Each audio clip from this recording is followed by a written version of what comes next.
радост, ете, во театаров ни дојде дете. Дојде, нека си оди кога времето ќе пројде. Тогаш една дружба да правиме на брзина, додека време има.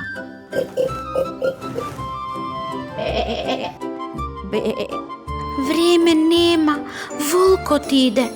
Многу опасно ќе биде. Овој гостин важен? И зошто е тој тажен? Не знам. Ајде, кажете ми вие. Што е тоа да си среќен? Па тоа е лесно. Среќата за сите е иста.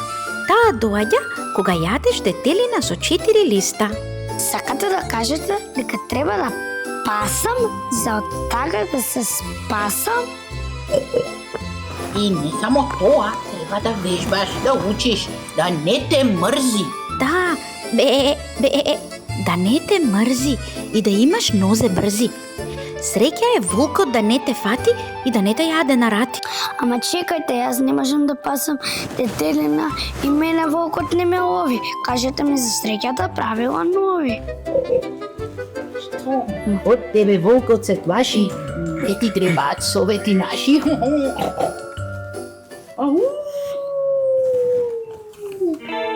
Дете другарче, ние мораме да бегаме во оваа секунда. Ке правиме друг пат дружба, втора рунда. Чао. Чао. Мам, каде си?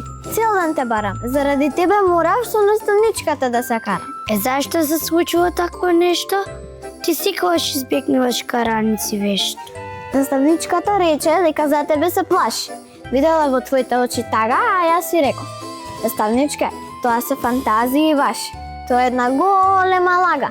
Милан е секогаш среќен и се смее. Од очите некако како сонце да му грее. Ме фади една глупа тага. Зашто не ми купува една играчка што ми е многу драга. Таквата тага е лажна. Кога имаш другари, дружбата и играта со нив е важна. Да, отетно прасе и јак ме научи дека среќата за сите не е иста. Да, ја за секој случај ти носам детелина со 4 листа. Пао ти!